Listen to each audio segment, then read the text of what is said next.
Bienvenidos a un recorrido más de infierno.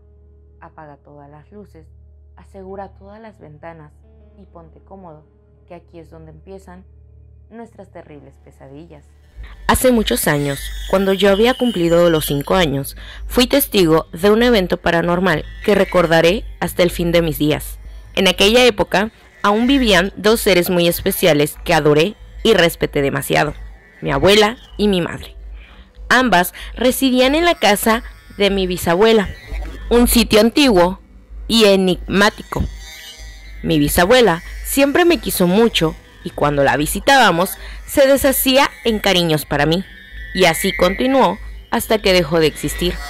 Fueron momentos muy tristes para la familia, que acudimos a despedirnos de ella. Mi corazón se apachurró al verla sumida en el sueño eterno. Aún la recuerdo, estaba muy delgada, con su pelo cano. De hecho, le di un beso antes de que se la llevaran los de la funeraria. Después del sepelio, nos quedamos un tiempo para acompañar a mi abuelita y aliviar un poco su pena.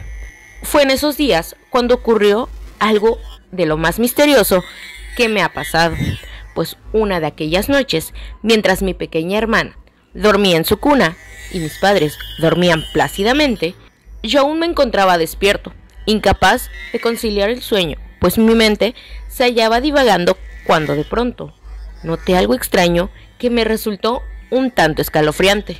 En el espacio que formaba la pared que separaba nuestro cuarto de la cocina, unas manos comenzaron a materializarse. Después apareció la parte de una persona.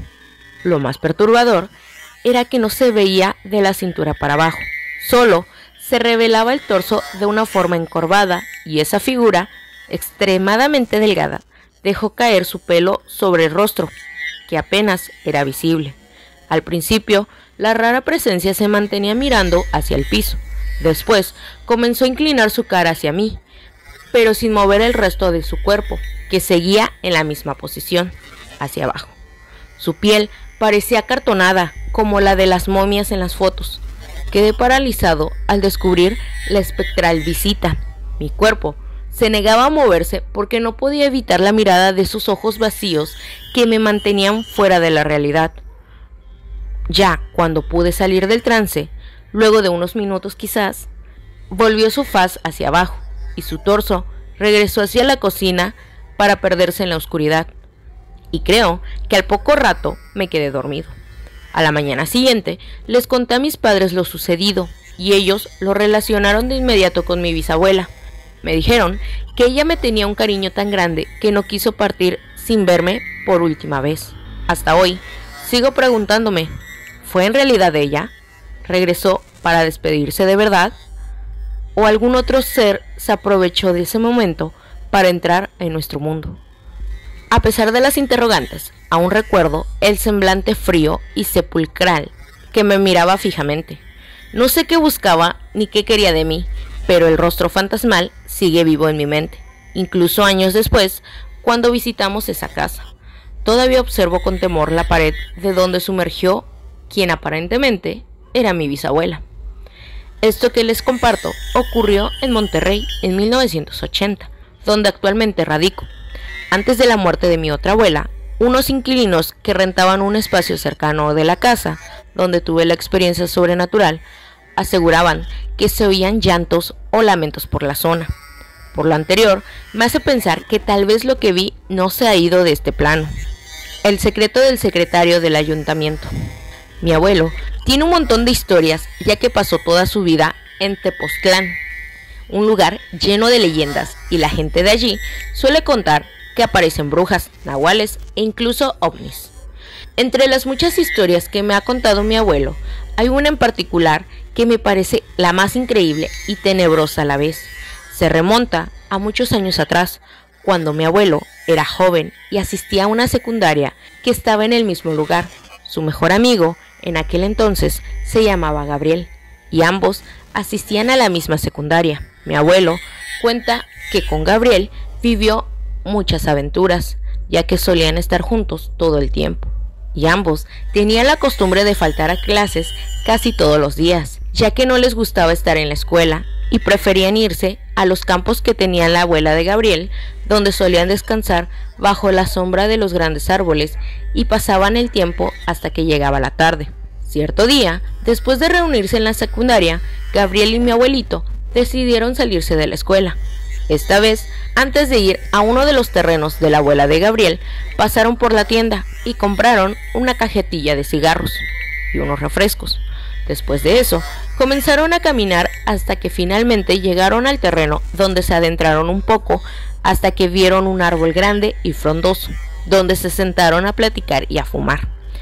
Mi abuelito dice que hasta ese momento todo iba bien y que era la primera vez que probaba un cigarro. De pronto, entre la plática, notaron que frente a ellos caían unas pequeñas gotas. Sin embargo, no se dieron cuenta de qué era y no le hicieron caso.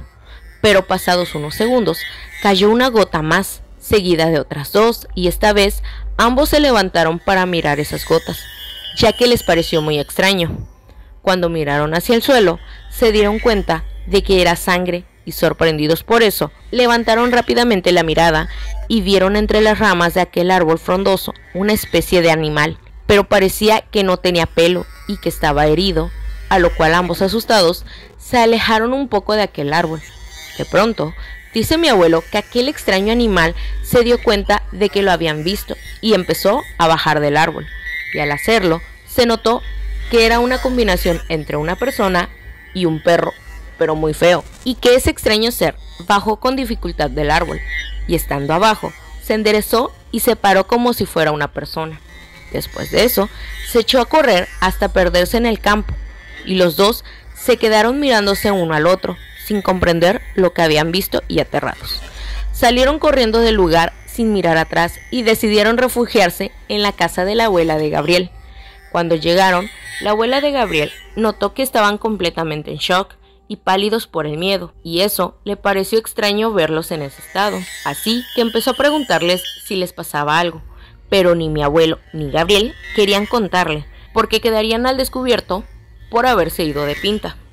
Sin embargo, el miedo que sentían los llevó a contarle todo, y ella los regañó severamente por escaparse de la escuela, y luego les dijo que lo que vieron en aquel árbol era un nahual, y que no era un nahual cualquiera, sino el secretario municipal de esa región, que en ese entonces se decía que era un gran brujo y que se aprovechaba de sus poderes para aterrorizar a la gente y robar dinero cada vez que se convertía en ese animal, y que los pobladores ya sabían de los supuestos poderes de ese secretario y estaban hartos de él, así que una noche decidieron enfrentarlo. La abuela de Gabriel cuenta que estuvieron cazando al nahual, ya que sabían por dónde solía aparecerse, y cuando finalmente lo vieron, un señor con su escopeta lo hirió gravemente, dejándolo malherido. También menciona que aquel extraño animal con forma de un perro muy grande salió corriendo y se perdió en la oscuridad, y que lo más probable es que debido a la herida el nahual ya no pudo seguir adelante y se subió a ese árbol para tratar de recuperarse. Sin embargo, el día lo alcanzó y se quedó atrapado en su forma de animal. Al sentirse descubierto por mi abuelo y su amigo, decidió escapar del lugar. Era la primera vez que mi abuelo escuchaba eso y se quedó aterrado por aquella experiencia. En el pueblo ya no se supo más del secretario, y todos piensan que perdió la vida debido a la herida que llevaba. Aquí finaliza nuestro recorrido por Inferno. No olvides suscribirte al canal, dar like y compartir. No olvides seguirnos para así poder estar pendiente de nuestros nuevos recorridos. No dudes en mandar tus experiencias a nosotros, pues queremos que Inferno vaya creciendo. Nos vemos en el siguiente recorrido de Inferno. Que una luz encuentres en tu camino.